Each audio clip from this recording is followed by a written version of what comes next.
llevarlas a cabo. Entonces como Dios es omnipotente, que es todopoderoso, y Dios es omnisciente, que conoce todas las cosas, Él sabe hacer lo mejor para nosotros, o decidir lo mejor para nuestra vida para llegar a ese propósito perfecto. Entonces Dios hace las cosas de maneras perfectas para llegar a esa meta o ese propósito, poder ser perfectos para alabarle, para glorificarle a Él.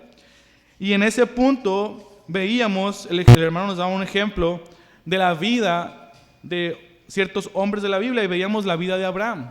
La semana pasada pudimos ver cómo Abraham, que era un hombre temeroso de las personas, que no confiaba 100% en Dios, Dios obró en él para que al final él pudiera confiar en Dios, para que él pueda ser un hombre de Dios. Veíamos sus temores, su pecado, pero cómo Dios aún así trabajaba con él y lo moldeaba para el propósito perfecto de que él pudiera alabar a Dios. Y junto con ese punto es que vamos a ver otros ejemplos. El hermano nos va a llevar a ver el ejemplo de Abraham, de Jacob, y menciona también un poco de José. Y es donde vamos a continuar esta mañana. Vamos a ver la vida de Jacob. Veíamos la semana pasada la vida de Abraham, y el día de hoy vamos a ver la vida de Jacob. En el libro de Génesis tenemos la historia de los patriarcas de Israel y la vida de Jacob. Y vemos que si leemos Génesis, la historia de Jacob, vemos que tiene una vida llena de engaños, de enemistades y aislamientos. Una persona que tú puedes decir es un pecador como cualquier otra persona. ¿Cómo puede ser un hombre escogido por Dios? ¿No?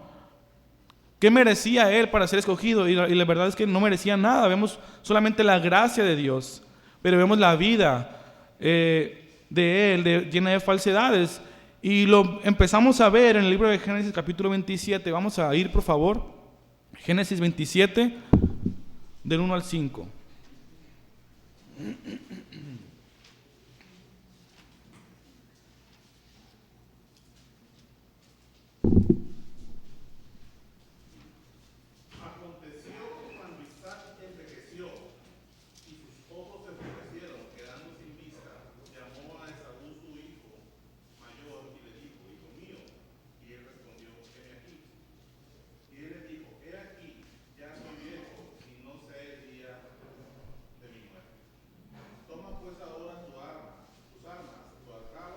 Igual, y sal al campo y tráeme a casa, y hazme un guisado como a mí me gusta, y tráemelo y comeré para que yo bendiga antes que nunca. Y Rebeca estaba oyendo cuando hablaba Isaac a Esaú, su hijo, y se fue Esaú al campo para buscar la casa que había de traer. Vemos que Isaac llama a su hijo, ¿no? Y le dice que le prepare esta comida para darle la bendición. Pero su esposa, Rebeca, se da cuenta y llama a su hijo Jacob. Y vamos a ver el versículo 8 al 10 también, por favor. Y ahora pues, hijo mío, obedece a mi voz en lo que te mando. Ve ahora al ganado y trae aquí dos buenos de las cabras, y haré de ellos viandas para tu padre, como a él le gusta. Hasta el 10. Y tú la llevarás a tu padre y comerá para que él te bendiga. Y 24, por favor. Y dijo, ¿eres tú mi hijo de Saúl? Y Jacob respondió, yo soy. Dijo también, acércame a y comeré de la casa de mi hijo, para que yo te bendiga. Y Jacob se le acercó, e Isaac comió, le trajo de vino y bebió. Hasta el 27. Le dijo Isaac a su padre, acércate ahora y bésame, hijo mío. Y Jacob se acercó y lo besó, y olió Isaac el olor de sus vestidos, y lo bendijo, diciendo, mira, el olor de mi hijo, como el olor del campo de tu madre.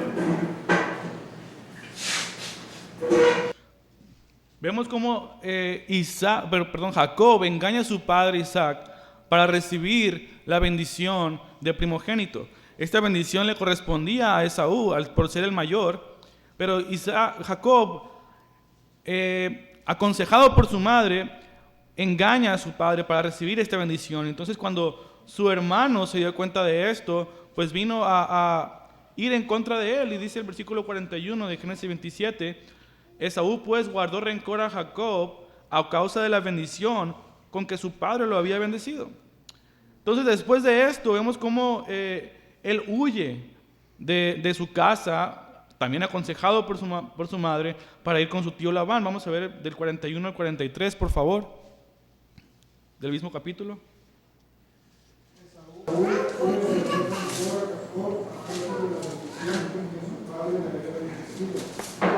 Y Esaú se dijo: los días de mis hijos por mi padre están cerca, entonces mataré a mi hermano. Cuando las palabras de Esaú, su hijo mayor, le fueron comunicadas a Rebeca, envió a llamar a Jacob, su hijo menor, y le dijo: mira, en cuanto a ti, tu hermano Esaú se consuela con la idea de matarte. Ahora pues, conmigo, obedece mi voz, levántate y huye a Harán, a casa de mi hermano Labán. Quédate con él algunos días hasta que se calme el dolor de tu. Hasta ahí. Y vemos cómo entonces Jacob, después de engañar a su hermano, perdón, a su padre, traicionar a su hermano, su madre le dice: vete de aquí, porque Saúl te quiere, tiene un rencor muy grande contra ti. Entonces él se va con su tío Labán, hermano de su madre, pero se da cuenta, vamos a ver que Labán trata a Jacob de la misma manera en que él había actuado toda su vida, con engaños y mentiras. Vamos a ver Génesis 29, versículos del 15 al 30, por favor.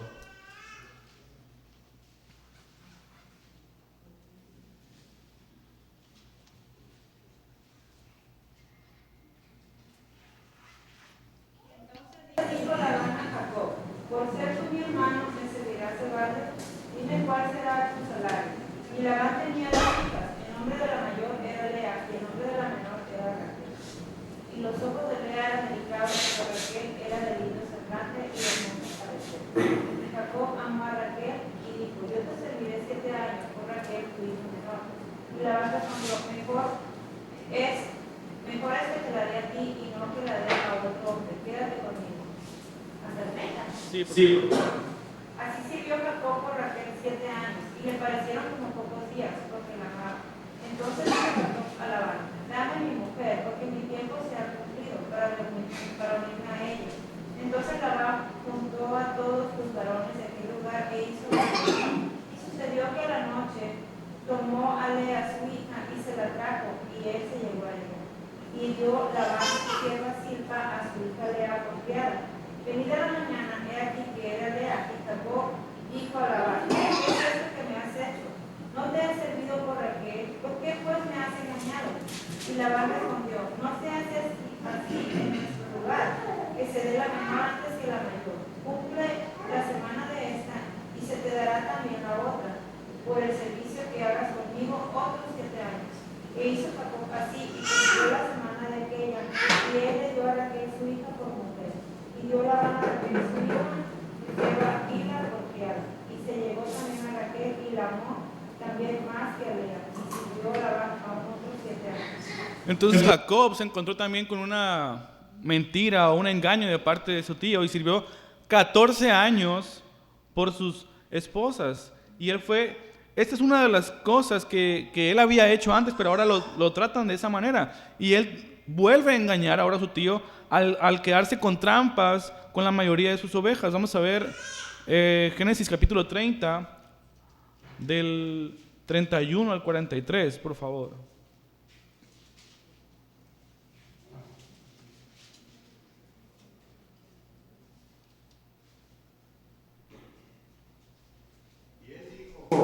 ¿Qué te daré?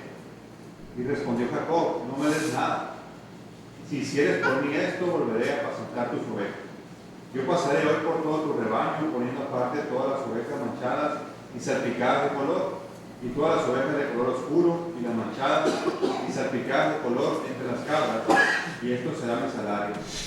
Así responderá por mí, y me honraré mañana, cuando vengas a reconocer mi salario. Toda la que no fuere pintada ni manchada en las cabras, y de color oscuro entre mis ovejas, se me ha de tener como de hurto. Dijo entonces Labán: mira, sea como tú dices.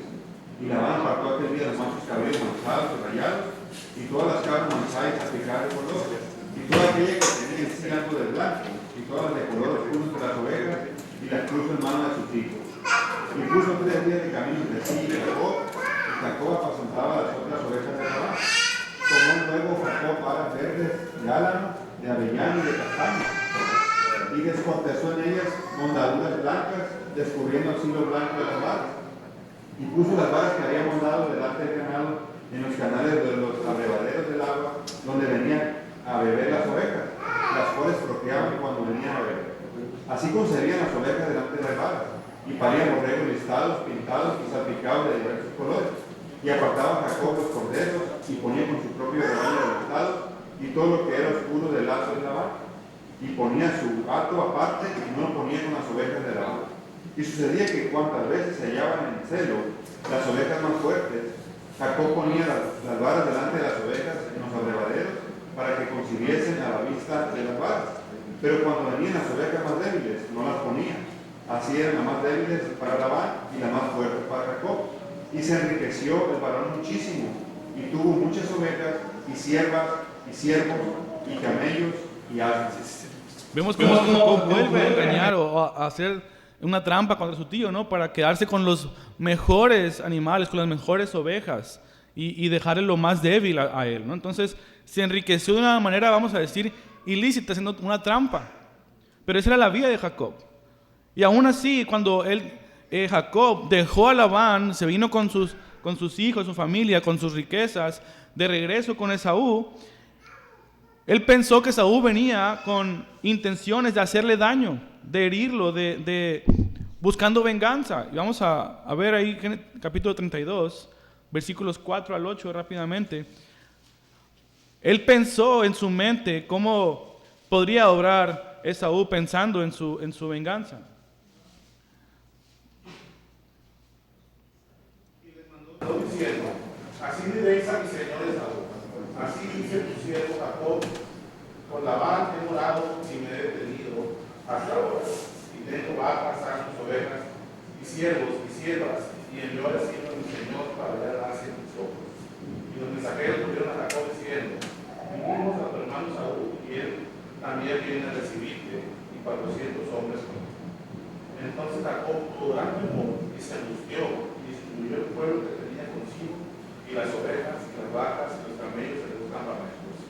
Y dijo, si vienes a contra un campamento, y lo ataca el otro campamento estará. Vemos entonces que hasta este punto la vida de Jacob no habría sido a lo mejor algo muy, placentero, ¿no? Creciendo con engaños, a lo mejor probablemente enseñado por su madre, le robó la primogenitura a su hermano, engañó a su padre, huye, y cuando es engañado responde de la misma manera engañando a los demás, y cuando quiere regresar ve a su hermano que viene contra él pensando que venía a atacarlo. Y hasta este punto eran varios años de estar solo, probablemente lejos de su familia, lejos de su casa, viviendo en engaño tras engaño tras engaño. Pero hasta este lugar, antes de llegar con su hermano, vemos cómo Dios trata con él. Dios obra con él para cambiar su manera de ser o su manera de ver las cosas. Y vamos a ver ahí mismo en el capítulo 32, versículos 22 al 31. Dice, aquella misma noche Jacob se levantó y tomó a sus 2 mujeres, a sus 2 siervas y a sus 11 hijos y cruzó el vado de Jacob. Después que los tomó, los hizo pasar por el arroyo, hizo pasar también todo lo que tenía. Jacob se quedó solo y un hombre luchó con él hasta rayar el alba. Cuando vio que no podía prevalecer contra Jacob, lo tocó en la coyuntura del muslo y se dislocó la coyuntura del muslo de Jacob mientras luchaba con él. Entonces el hombre dijo, suéltame, porque raya el alba. No te soltaré, ni si no me bendices, le respondió Jacob. ¿Cómo te llamas?, le preguntó el hombre. Jacob, respondió él. Y el hombre dijo, tu nombre ya no será Jacob, sino Israel, porque has luchado con Dios y con los hombres y has prevalecido. Entonces Jacob le dijo, dame a conocer ahora tu nombre. ¿Para qué preguntas por mi nombre?, le respondió el hombre, y lo bendijo allí.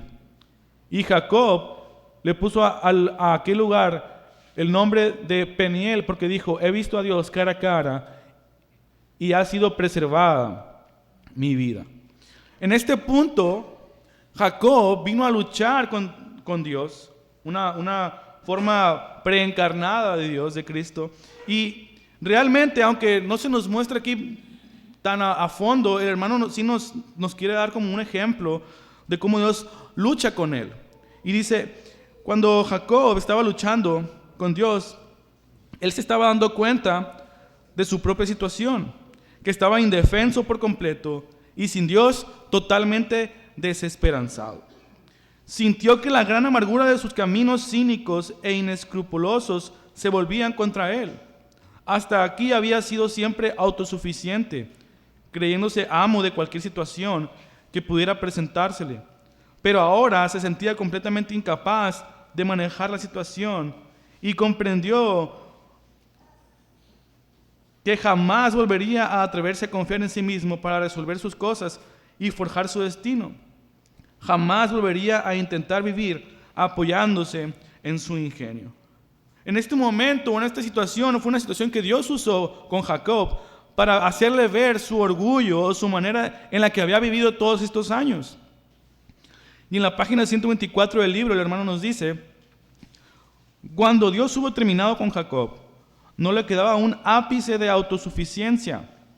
Jacob venció en su lucha con Dios en el sentido de que simplemente se aferró a Dios mientras el Señor lo debilitaba y forjaba en él el espíritu de sumisión y autodesconfianza, de que había anhelado la bendición de Dios hasta tal punto que se mantuvo asido del Señor mientras duró esa penosa humillación, hasta que llegó tan abajo que Dios lo levantó hablándole palabras de paz y asegurándole que no tenía por qué temer ya a Esaú. Este momento, vemos cómo la vida de Jacob, aunque era una vida de mentiras y engaños, Dios usó este momento para cambiar lo que había en Jacob. Hasta esta etapa de su vida podemos decir que él no conocía a Dios, aunque había sido instruido probablemente en ciertas cosas de conocer a Dios, realmente no vivía para él. Vivía para sí mismo, aprovechándose de los demás y de las otras personas. Hasta que tuvo un encuentro con Dios y Dios cambia su manera de ver las cosas y su perspectiva. Y no quiere decir que en ese momento Jacob ya fue un hombre perfecto, porque vemos cómo se comportó después. Pero Dios empezó a tratar con él. Dios usó todas las cosas que habían vivido hasta ese punto para cambiar su corazón o su manera de ver las cosas. Y un ejemplo también que vemos, aparte de Jacob, es la vida de José. José, un hijo de Jacob, fue envidiado por sus hermanos, fue vendido como esclavo, fue llevado a Egipto y ahí fue comprado por un hombre llamado Potifar. Le sirvió a este hombre tan excelentemente que fue puesto casi como el segundo de Potifar. Pero la esposa de Potifar quiso meterse con José y José huyó de ahí y fue acusado por lo que fue mandado a la cárcel. Ahí en la cárcel conoció al panadero del copero del faraón y gracias a ese contacto un día pudo revelarle un sueño a Faraón y Dios usó a José para que ahora fuera el segundo de Faraón. Y hasta este momento, José, como Jacob, había estado apartado de su familia por no sé cuántos años, muchos años, había estado lejos de ellos.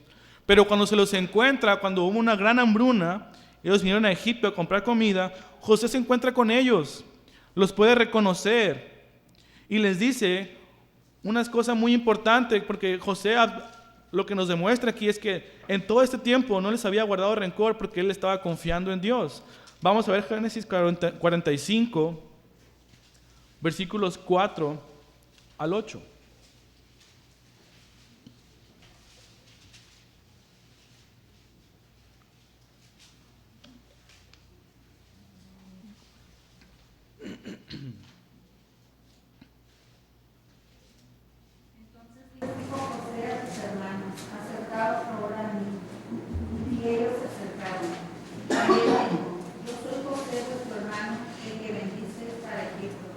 Ahora pues, no os entristezáis, ni os pese de haberme vendido acá, porque para preservación de vida me envió Dios delante de vosotros.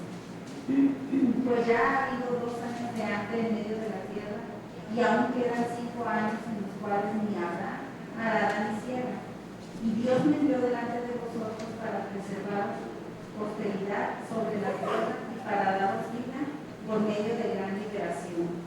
Así pues, no me enviasteis acá vosotros, sino Dios, que me ha puesto por padre de Faraón y por señor de toda su casa y por gobernador de toda la tierra de Egipto. Imagínate la vida de José. Sus hermanos por celos lo vendieron. Lo hicieron que se lo llevaran lejos de su tierra, sin conocer dónde estaba. Y todo lo que vivió, y al final encuentra con sus hermanos otra vez, y que les dice: no me enviaron ustedes aquí, fue Dios el que me envió. Él no tenía ningún rencor, ningún odio contra ellos. Dice el hermano que la teología de José era tan grande como su caridad o su bondad. José estaba entendiendo que la sabiduría de Dios era tan grande que usó su vida para preservar la vida de muchas personas en estos tiempos de hambruna, donde no iba a haber cosecha. José comprendía realmente que Dios era soberano y que en su sabiduría había usado esos tiempos difíciles para llegar a un propósito más importante. Así como en la vida de Jacob, Dios usó la vida, lo que había vivido, para llevarlo después a no confiar en sí mismo, sino confiar en el Señor.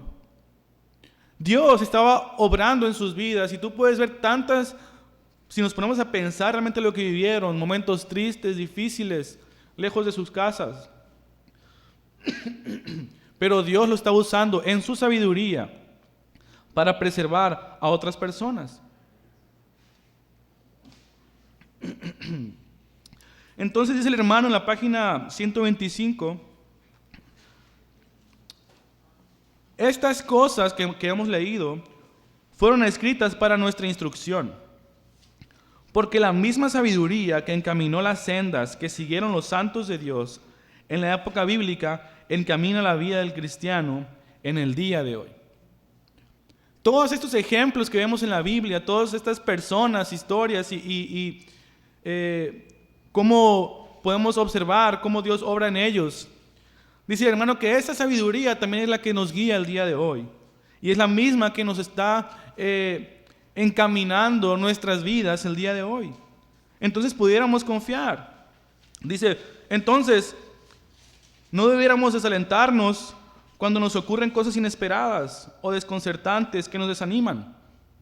Y el hermano nos va a llevar a preguntar algo muy importante. ¿Qué significan, pues, en nuestra vida situaciones inesperadas o desconcertantes o de tristeza que nos pueden desanimar? Si tenemos problemas en nuestra vida, tribulación o cosas que nos van a llevar que nos pueden llevar a un desánimo espiritual, ¿qué significa nuestra vida?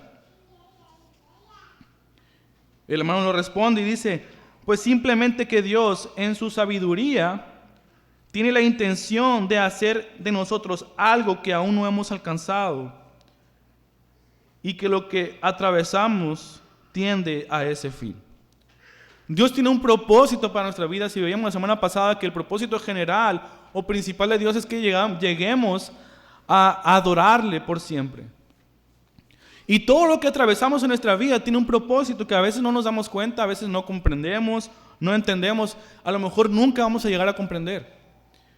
Pero tiene un propósito de perfeccionarnos para ser mejores adoradores o mejores hombres o mujeres que podemos rendir nuestra vida ante Dios. Así como Dios obró en Abraham para después Abraham poder confiar plenamente en Dios, igual en Jacob, y como Dios obró en José para que él pudiera comprender todo lo que ustedes me hicieron, lo hizo Dios para un propósito más grande. Entonces podemos pensar, todo lo que nos pasa tiene un propósito que a lo mejor podemos comprender o no, pero Dios está trabajando en eso. Y eso, hermanos, nos tiene que llevar, número uno, a la humildad. Pablo nos enseña de esto en el libro de Corintios cuando dice que se le fue dado un aguijón en la carne. Y él pensó, este aguijón en la carne, que nunca se nos dice qué es, al principio dijo, es que esto viene de Satanás. Y cuando cuestionó por qué tenía esto, o que se le quitara esto, ¿cómo le respondió el Señor? Vamos a ver 2 Corintios, capítulo 1.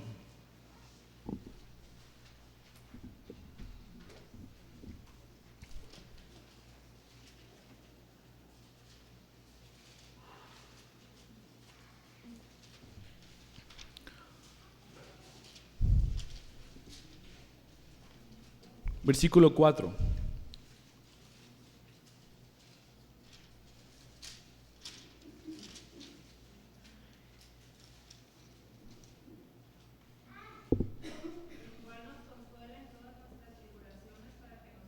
Podamos consolar a los que están en cualquier tribulación, por medio de la consolación con que nosotros mismos somos consolados. Perdón, que es 2 Corintios 12, 7 al 9. Sí, por favor.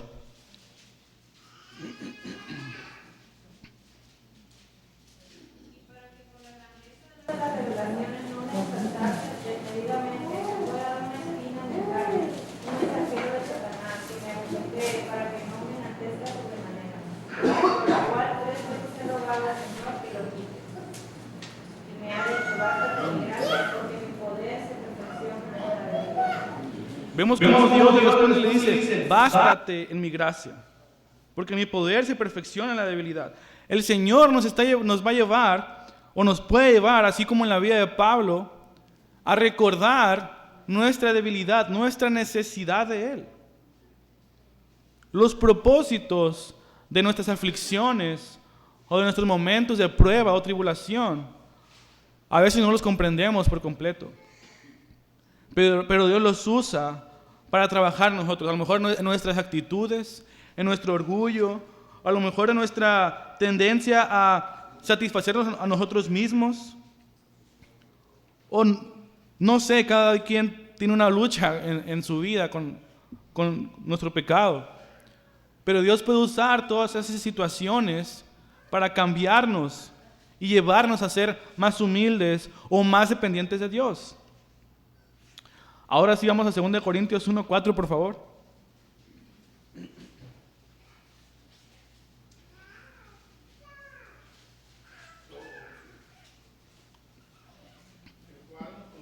Con todas nuestras tribulaciones, para que podamos también nosotros controlar a los que están en cualquier tribulación, por medio de la consolación con que nosotros somos consolados por Dios.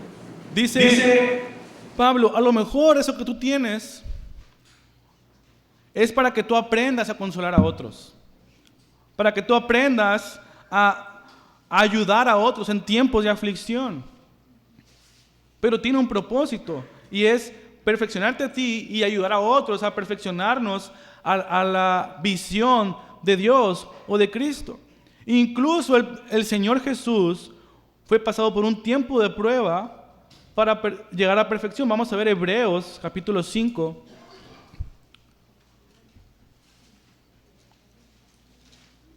Versículos 8 al 9. Y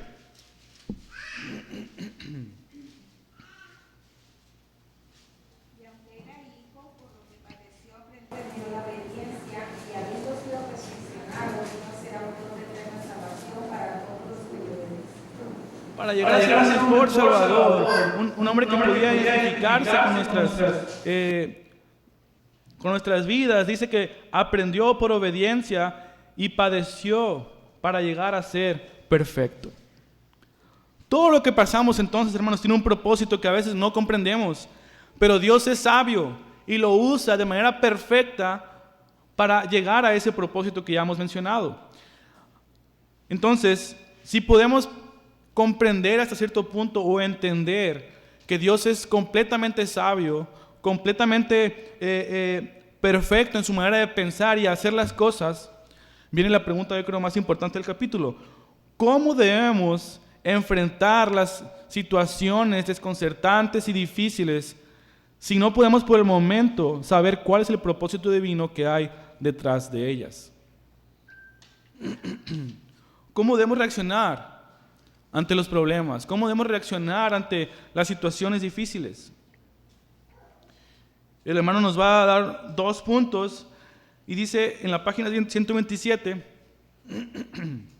primero dice, tomándolas como de Dios y preguntándonos cómo nos indica el Evangelio de Cristo que debemos reaccionar frente a ellas y en medio de ellas.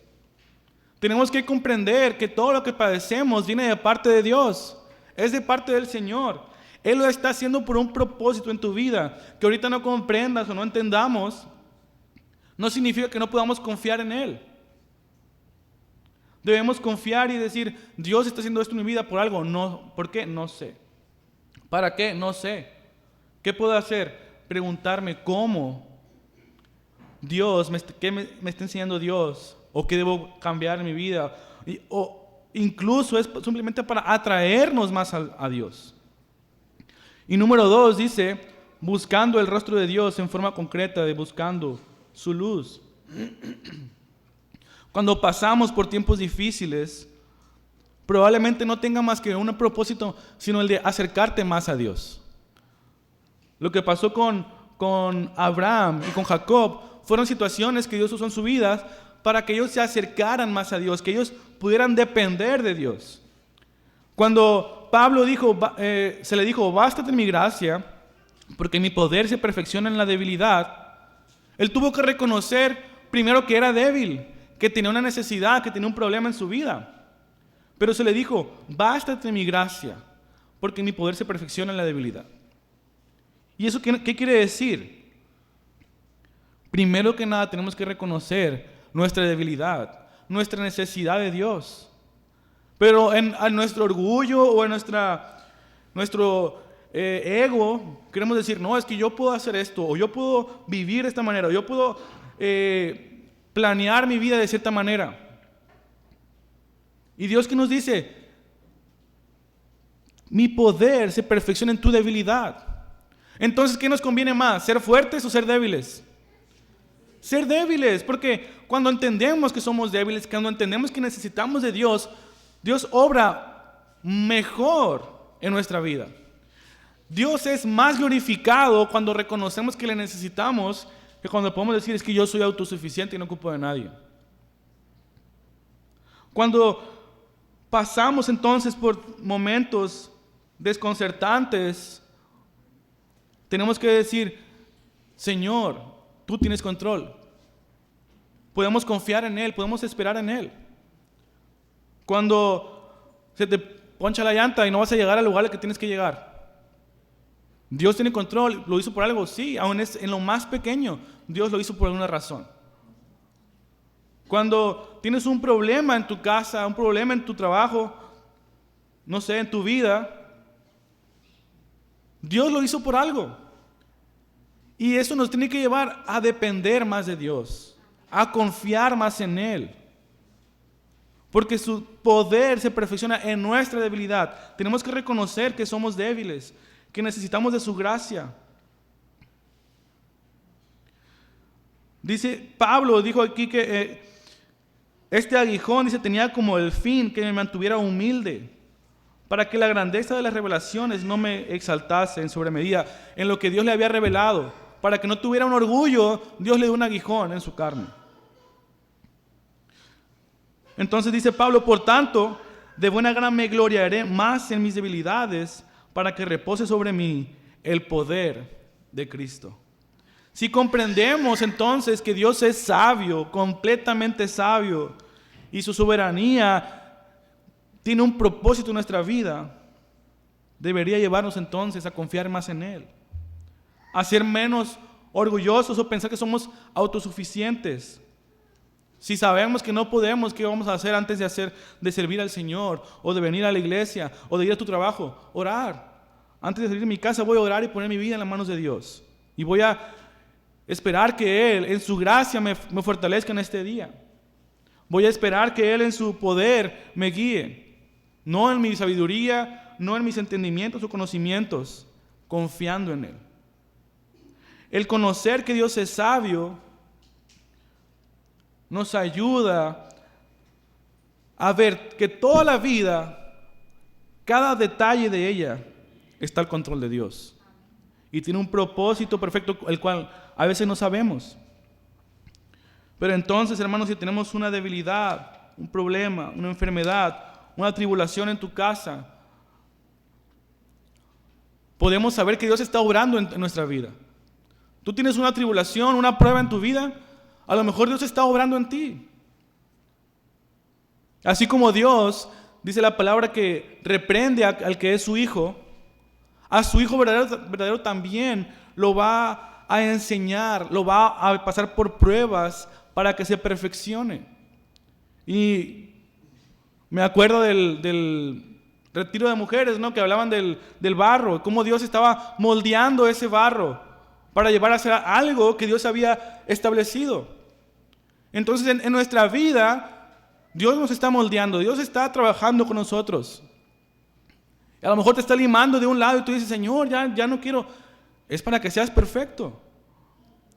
Si digo, Señor, no entiendo esto o no puedo hacer esto, el Señor te dice, sí, yo sé que no puedes, pero ocupo que vengas ante mí y reconozcas que no puedes. Que seas humilde para que vengas ante mí. Señor, no entiendo lo que estoy pasando, no sé cómo actuar. Es que no sabes y nunca vas a saber a lo mejor. Lo que te corresponde es confiar en mí. Vemos el ejemplo de Job en la Biblia perfecto. Perdió todos sus hijos, perdió todas sus riquezas, su casa. Incluso su esposa le dijo, maldice a Dios y muérete. Y cuando se atrevió a reclamarle al Señor, el Señor le dijo, ¿dónde estabas tú? ¿Quién eres tú para reclamarme a mí? Y al final Job dijo, te había conocido, de a oídas te había oído, pero ahora te conozco. Ahora sé quién eres tú.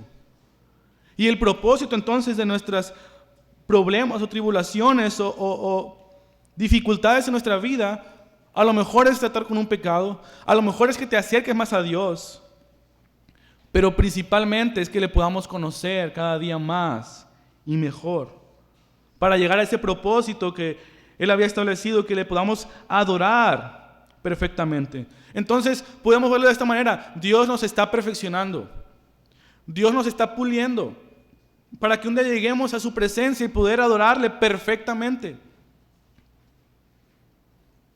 Decía una persona, Señor, ya no me ames tanto porque tengo tantos problemas en mi vida que a lo mejor bájale un poquito, ¿no? Pero Dios está trabajando con nosotros, Dios está obrando en nosotros. Y lo que nos corresponde es confiar en Él, esperar en Él. Y el hermano termina el capítulo en la página 127 diciendo que cualquiera que sea el propósito que puedan o no tener las pruebas del cristiano como medios para prepararlo para su futuro servicio, siempre han de tener por lo menos el propósito que tenía el aguijón en la carne del Pablo. Nos habrán sido enviadas para hacernos y mantenernos humildes a fin de darnos una nueva oportunidad para que se vea el poder de Cristo en nuestra vida moral. Mínimamente el Señor está trabajando en tu vida para que te acerques a Él. Como dice la frase, ¿no? Ven la tempestad y no se hincan. Dios está obrando en ti para que vengas a Él. Los problemas en el mundo, las calamidades en el lugar donde vivimos, Dios las usa para que la gente venga hacia Él. Para que podamos ser moldeados para Él y vivir para su gloria. Lo que nos corresponde, hermanos, entonces es buscar la sabiduría de Dios para aprender a responder de manera correcta a las tribulaciones y poder llegar, así como Pablo, confiar en Él, llegar a decir, me gloriaré más en mis debilidades para que el poder de Cristo repose en mí. Dios es completamente sabio, es soberano. Y lo que Él establece es perfecto, hermanos, y eso debe quedarnos, o debemos recordar.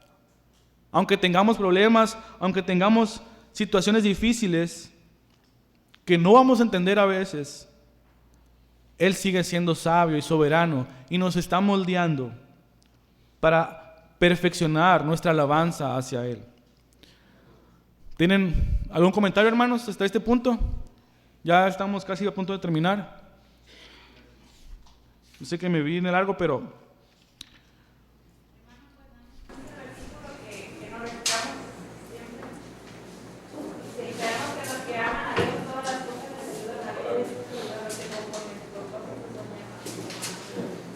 ahí se cumple, ¿no? Ese versículo. Que todo lo que pasamos es para un plan, para bien, para nuestro bienestar. Y a lo mejor tenemos que recordar esto. Todo lo que pasamos es para nuestro bien espiritual. O para nuestro beneficio, nuestra bendición espiritual. A lo mejor no en esta tierra, no la manera en que vivimos, pero sí para vivir mejor para Él.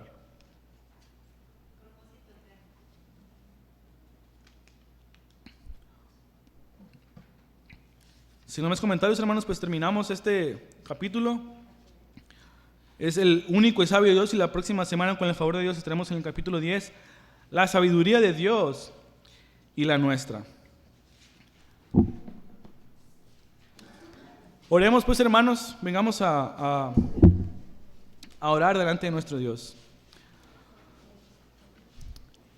Padre Santo, Señor, queremos alabarte, Dios, porque vemos, Señor, tu sabiduría. Podemos conocer o entender un poco, Señor, que tú eres realmente sabio y que todos tus caminos son perfectos, Señor. Ayúdanos, Señor, a ver esta verdad en nuestras vidas. Ayúdanos a recordar esta verdad en los momentos difíciles en los que pasamos día con día, Señor. Que tus propósitos son perfectos, que lo que tú designas, lo que tú estableces, Señor, es para nuestro bienestar espiritual. Ayúdanos a recordar que eso que tú has planeado es lo mejor que pudo haber pasado en nuestra vida. Aunque sea triste, aunque sea difícil, aunque nos cueste trabajo comprender, Señor, ayúdanos a confiar en ti. Moldéanos, Señor, así como a Abraham, Jacob, a José, a Job, Señor, que podamos confiar en ti y podamos decir un día que te conocemos de verdad. No solamente conocer de ti, sino poder confiar, Señor, en tu sabiduría. Confiar, Señor, en tu soberanía. Y que esto nos ayude, Señor, a poder tener una mejor relación contigo, una vida que podamos derramar delante de ti y podamos ofrecerte solamente para ti, Señor. No al mundo, no a nuestros deseos, no al pecado, Señor, sino para ti, Dios. Gracias, Señor, por tu palabra y gracias por lo que nos enseñas. Ahora ayúdanos, Señor, a poder confiar en ti en todo tiempo, Dios. Gracias, Padre, te alabamos y te bendecimos, Señor, en nombre de tu Hijo amado Jesús. Amén.